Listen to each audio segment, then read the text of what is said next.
Hi, I'm Liz Schrum of the Wisconsin Technology Council, here with WisBusiness.com, the show, brought to you by Grant Thornton, Whitehurst Beck Dudek, and Madison Gas and Electric.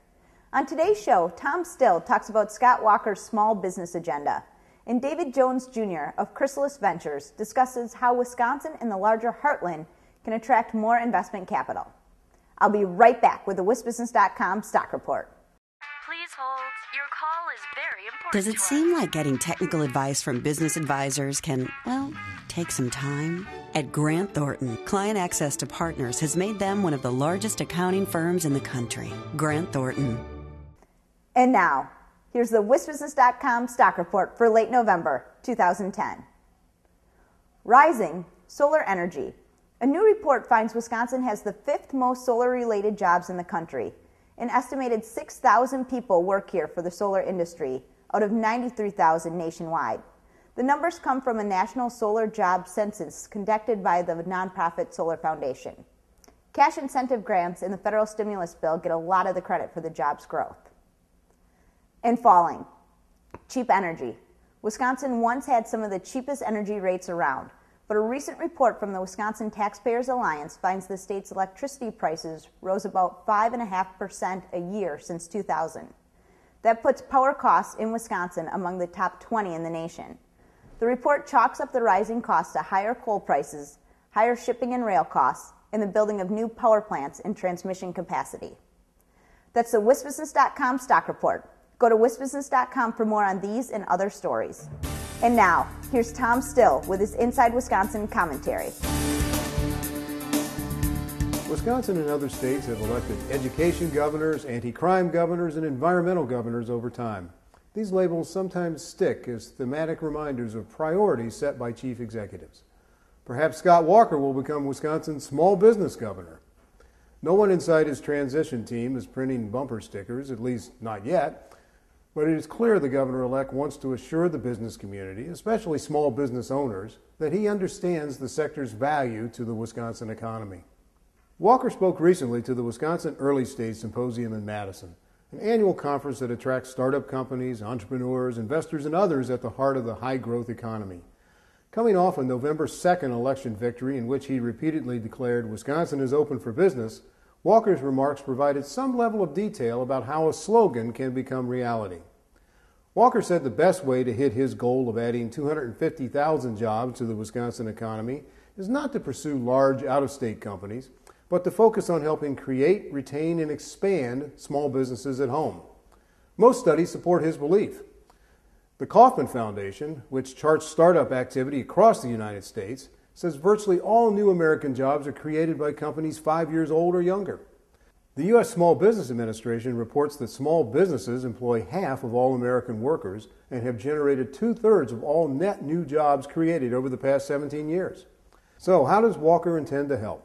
He will summon the legislature into session January 3rd, the day he's sworn into office, to work on an emergency agenda that may include targeted personal income tax cuts for owners of small businesses, regulatory and legal liability changes aimed at helping small businesses, elimination of a state tax on health savings accounts that are often used to provide health coverage for small business employees, and a phase-out of state taxes on retirement income, which can disrupt small business succession plans and drive some retirees out of the state. Walker is quick to acknowledge that nurturing the small business economy isn't as glorious as hunting Fortune 100 elephants. However, he thinks paying attention to small businesses will be more likely to produce results steadily and quietly over time. Spoken like the small business governor. Thanks, Tom. In just a moment, one investment fund chairman tells us how Wisconsin can attract more investment capital. I'll be right back with David Jones Jr. of Chrysalis Ventures.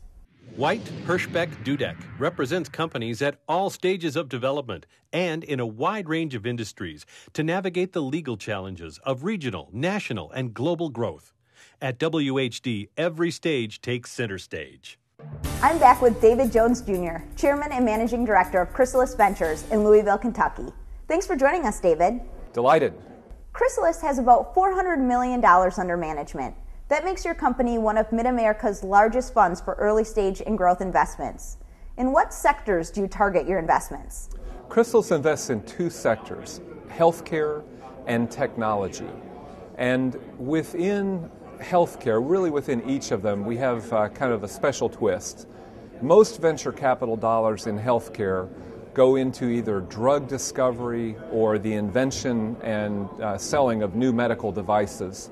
And we don't do the former at all, and we really only do medical devices a little bit. Our main interests are in healthcare information technology, analytics, and services. And we're a big believer in finding solutions to the cost spiral in healthcare, to the problem of everything getting expensive much faster than the rest of the economy. Within technology, we're also focused on applying technology to solve real business problems. So enabling solutions to bring the miraculous, ubiquitous connectivity, the smartphones to life, and help people really live better in an age where everybody is both drowning in information and has access to incredible knowledge and information at their fingertips. Venture capital seems in perennial short supply in mid-America. How can the region attract more capital and grow more of its own? The strengths that we find in what we refer to as Middle America are several-fold. First of all, there are a lot of great entrepreneurs in the middle part of the country. Not all great entrepreneurs, contrary to popular belief, live in California or Boston. Second, there are a lot of big companies and small companies that have proven business models, people who know how the world works and how to do things.